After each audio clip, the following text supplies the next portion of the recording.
Teachers' Voices. As vozes do professor. أصوات المعلمون. La voix des enseignants. Bien. Professores. Teachers' Voices.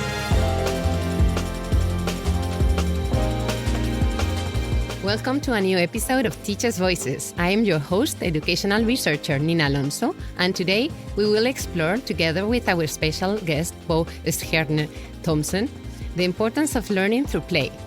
We will listen to the fascinating stories of Houdeja from Tunisia, Raquel from UK, and Le from Vietnam. Three great educators who will share with us how play allows them to develop meaningful and engaging teaching practices in their particular context. We welcome Bo Stjerne Thomsen, who is an international expert on play, learning and creativity. He is the chair of Learning Through Play and the vice president of the Lego Foundation. Hello. Hello, Nina. Looking forward to share something around play and learning. Thanks so much. It's a pleasure to speak to you about such an important topic. I'd like to start by asking you, what do we know about the relevance of play for learning and development? All through human history, play has been the brain's favorite way of learning because you are motivated to engage with things even when they're difficult. So what we have explored is that when children are curious and they are actively exploring things in the environment around them, this is the main vehicle for which they develop and learn. This is how they figure out how things work. This is how they problem solve. They come up with alternative ideas. They engage with others. And what we see as one of the really important things is they build confidence to learn new things. What is play-based learning, and what are the main characteristics of this approach? You know, inherently, play is about testing and trying out different things. Because when you test and try out different things, it's a different path, it's different strategies you use, and it improves your flexible ways of thinking, your creativity, and also your perseverance, because you have choices, you are empowered to try a few different paths. There are a few key characteristics that enable us to develop and learn that is based on play. And these characteristics are inherently examples like joy, because joy is linked to motivation and interest. So when you really are interested and you are engaged, you actually have an enhanced memory system that you activate. You keep better attention and you're more open-minded to be creative. It's also about being actively engaged, because when you are active, using multiple senses to explore the things you are engaging with in your environment, you actually have a deeper sense of the concepts and materials that you engage with. It's more practical, it's more concrete, but also it trains the brain to push out distraction. Bo, in this episode, we are going to listen to stories told by teachers from different parts of the world, working in very different contexts. First, we will hear from a teacher working in a remote and low-resource school in Tunisia. Could you tell me how play-based approaches to learning can be implemented in high, medium, and low-resource schools and learning contexts? So play can be used in all contexts and circumstances, because when children have different types of materials around them, when they are empowered to explore and express themselves through singing or dancing or different types of, whether it's free play or guided activities, they actually provide a more rich understanding of the concept around them. So you don't need particular kind of expensive materials. You need things you are familiar with, things that are in your environment, and then to really explore and test and try out different ways of using them. In our work in the Lego Foundation, we have seen that play can happen across culture, across socioeconomic backgrounds, in all circumstances, and play is actually an equalizer.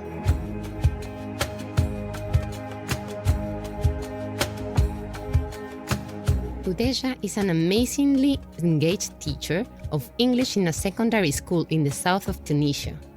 She has a very busy agenda because she commutes for 3 hours every day, but she still finds a moment as she arrives at the school one morning to talk to me. she first describes the school for us, as she thinks understanding her teaching environment is a really important part of her story. Tamarza is a remote small village, which is 1 hour far from its headquarters in Tuzar. In Tamarza, there are no facilities where kids, teenagers, or even adults go to for recreation. It has limited resources, and the dynamic is very restricted. So, education and going to school is the main recreation for kids over there, which gives a lot of responsibility for us teachers over there, because you are their education means as well as an escape for them, as well as of any glimpse they have of the outer world. Houdeja tells me how passionate she is about learning through play, and she describes some experiences she has had in Tamarza. One of the most remarkable teaching experiences I had is when I volunteered to teach primary school students. The idea came when I started asking questions regarding my students' language levels. There was a serious problem. So I wanted to see for myself where that is rooted. So I decided to volunteer teaching extra hours of English for kids. I revolutionized their classical teaching methods, methodologically and physically, making classrooms more unorthodox and empowering. I decorated my classrooms and tried to create a friendly environment for them to feel at ease and to feel welcome. We played, we sang, we danced. I used interactive play roles and games. We did karaoke. We played musicals. My students were then 10 years old. Houdeja also describes a few games that have particularly been useful for her teaching. My kids love interactive activities. One that they actually adore and almost start every lesson with is Hangman. I use it to make them guess the topic of the lesson. It's a quick warm-up game and fun to play, especially when I divide them into groups. They get really competitive. For younger students aged 10 years old and studying English for the first time, I try to make them move in the classroom as much as I can, making them use all their senses. Because I believe that learning takes place when the mind is able to put together information from all the senses and make a connection with past learning. One helpful game is I Spy with My Little Eye. So I pick a color myself and they have to run and touch things in our class, saying this, that, so at the same time they are touching, talking and looking at things, and simultaneously they are translating colors, names in their minds, since, as I said, it is their first encounter with the English language. Houdeja also wants to describe the many types of ways in which the kids found joy in her learning methods. I met them years later and they still learn our songs by heart. They loved English. They threw me surprise parties as a gesture of appreciation. They said they wish I was teaching math and science. They said they would never miss a class. They came to me when they were sad, when they were happy. They wrote me letters. They shared their diaries with me. We were not just teachers and students. We were family. What Houdeja shares with us exemplifies what Bo highlights about the main characteristics of play. A characteristics of play-based learning is really about it being meaningful. So when things are meaningful, whether it's for children or younger children or older children, even adults, it's really what separates just memorization of facts with things that are deeper learning, things that connect to things you understand, and it builds on what's already known from your own experiences. Thanks, Bo.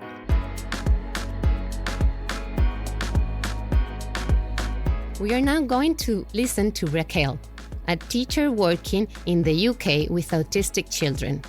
And I think it's important to consider that play is for everyone. Play is something that supports any child as they are special as individuals and different. And the reason is that play is inherently enjoyable and engaging.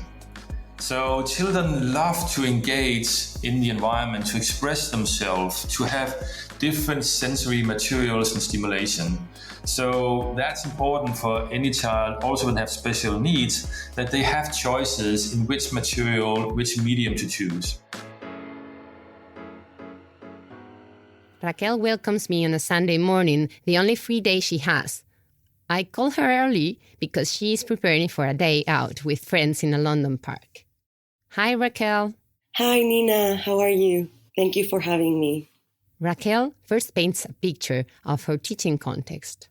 I teach in a small primary school for children with autism in London. We teach the ages of 4 to 12 years old, and I teach through applied behavior analysis, or ABA. They also have group lessons as well, but we focus a lot on the one-on-one teaching experience. But we also, through the one-on-one, help them to make friendships and interactions with their other students around them. I asked Raquel if she could describe how playful learning is useful in her daily practice and to give us an example of a way in which she has applied it to a student, considering that she spends so much time in one-to-one teaching. In our school, we use a lot of games and playing with the child in order to teach them everyday communication skills. I once was working with a girl that did not speak at all. She just sometimes repeated some nursery rhymes, but her words didn't have a function. We use play a lot and the child's motivation to teach. By observing my student, I found out that she was really motivated by messy play and sensory play. So she would really enjoy to play with water, with rice, with sand. So I prepared a small activity and I took a box and filled it up with rice. And then I also had a cup in it and I would fill up the cup with rice and then pour it into her hands. And she was really enjoying all that sensory play. So I would repeat the word pour when I poured the rice into her hands. And then after a while of doing the same thing, I would hold back until she repeated the word pour, and then I would pour the rice into her hands again. And she understood that she could ask for me to do an action and play with me in that way by also using her words and communicating for what she liked. The key thing with playfulness is that you can basically balance the choices depending on where children are and give them opportunity to explore and take risks and come up with different ideas.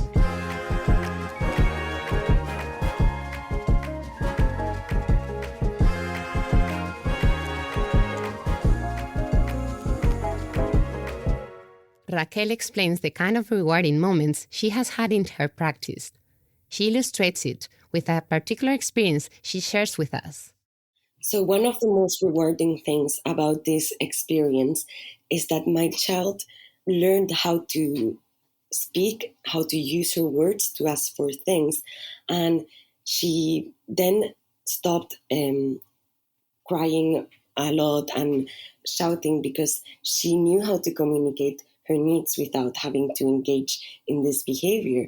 And it was really rewarding when once I spoke to her mom, and her mom was very grateful, and she told me that the doctors told her that she would never hear her daughter speak ever, and she was very happy and really grateful that she could actually have an interaction with her daughter and she could communicate her needs, which was very important for her. So it was a really rewarding experience that I had the tools to help this child to communicate her needs through playing and through things that she actually enjoyed and through her natural environment, which is really important for her to learn. We now travel to Vietnam, and it is a very interesting point in time. Vietnam is starting an education reform that represents a significant shift from a highly standardized school system into a more participatory and learner-centered system supported by VVOB and the LEGO Foundation. Le pioneers the use of learning through play in the Finnish Vietnamese school, a public school with a special curriculum. She welcomes us right after teaching first graders, and she tells me that she has just been running up and down to find a quiet place to greet us. Yes, good afternoon from Vietnam. Hello and good afternoon. Thanks so much for being here. I'm the first grader teacher. Our student is a first grader student who just have the transition from kindergarten to first grade. So they're quite really active. They have full energy on the day. And sure, if they have the more effective learning through playing through games. So I found that they are more excited and easy connect with the teachers if we have learning through play. I wanted to know more about Le's attempts to try playful activities and games in her class. I remember the one particular example from the subject ethics, but we call it at our school as value educations, and the lessons about how we need to regulations. Yes, I know most of the kids doesn't like this lesson. They want to freeze, but I think about how I can organize the games for them to feel excitement and feel really want to catch up with my lesson. So first, I create a games for them to try a kind of game with the role plays. So each group, maybe each group has just 4 and 5, and each group they will take turn to one. You were policeman, and the other you can be imagine them will be different means of transportation. Yeah, some kids say, yeah, I could want to be a car. Yeah, someone a bicycle. Yes, you can choose. And the policeman they with the traffic light. So if the police say so green, all the student need to can go, but when they say red, all the transportation is stop, and they feel excitement, and then police, you can say to your friends, you can move fastly, and then you can move slowly, kind of that. So they feel excited about that because sometimes they laugh out loud, and sometimes they feel scared because they feel like they can crash each other if the policeman didn't say stop, kind of that. And after 5 or 10 minutes to play together, I let them have circle times with the question through the game they played. What happened if we don't follow the rule when we join like traffic sign, traffic lights? And then they can share the idea that, otherwise we'll catch together, we'll have people can injure, kind of that. So I think, yes, and now you know how important we need to follow regulations. I asked Le, after her practical experience, what she thinks about the benefits of learning through play for her current practice that could help other colleagues in Vietnam and elsewhere. It's beneficial for both students and teachers because not only fun and excitement for learning environments, but also kids learn many things like problem-solving skills, the knowledge from the lesson as well, and more importantly, when they play together, they know how to play with others through conflict, try to show the conflict, sharings, how to compromise. And I found that with the play, with some games and playings, will also develop the creativity and imaginations. And me always surprised how they how they show their work to me after playing and how they can solve the problem through the games. What Le just told us resonates with what Bo describes about the key characteristics of a learning-based approach, and particularly about the social aspect of playing. In many of the examples we see about play, one key characteristic of play is that it's social. Because when it's social and you collaborate, it not only reinforces learning because you observe, you imitate, you learn from others, but it also helps you detect mental states of others. So you also learn to collaborate when you negotiate, when you try out things together.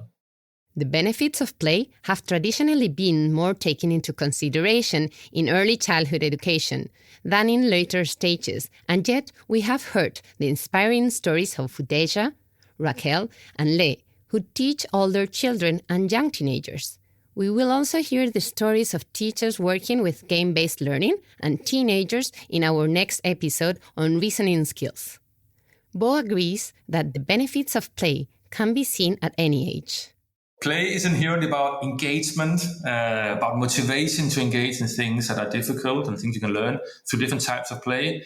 But there are this mindset, these states of mind you are in that can be used all across activities and ages. When we think about learning through play and the characteristics, it actually exists in particular type of pedagogies that are, in school and later in life, that are absolutely crucial to how we understand concepts and principles, but more importantly, how we apply that knowledge to make it relevant for real life activities.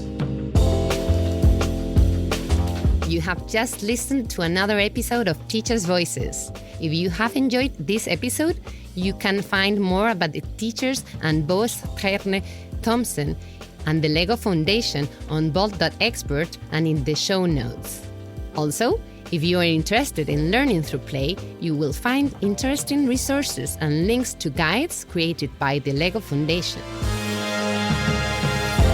Please don't forget to follow us and engage with us in conversations, sending your feedback and suggestions by email in podcastteachersvoices@gmail.com. I repeat, podcastteachersvoices@gmail.com or on bold.expert or on social media. Let's keep on building learning communities while bridging research and practice.